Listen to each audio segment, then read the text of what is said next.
अस्सलाम वालेकुम, आप देख रहे हैं 27 न्यूज HD और मैं हूं आपकी होस्ट सादिया बतौल। नजर डालते हैं आज की अहम तरीन खबरों पर। खबर शामिल करते हैं डस्का सियालकोट से। रिपोर्ट शाहिद सिद्दीकी। सियालकोट के इलाका सिंधुवाला के रिहायशी दूध फरोश पर 7 मुलजमान ने तशद्दुद किया।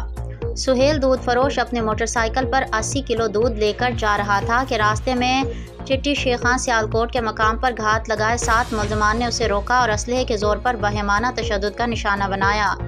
मुलजमान ने दूध फरोश को ज़मीन पर बिठाकर इंसानियत सोच सलूक डंडे बरसाते रहे और उसकी मूछें काट दी और दूध ज़ाया करते हुए उससे नकदी भी छीन ली। तशद्दुद के शिकार होने वाले सुहेल और मुलजमान के दरमियान ज़मीन का तनाज़ा चल रहा है।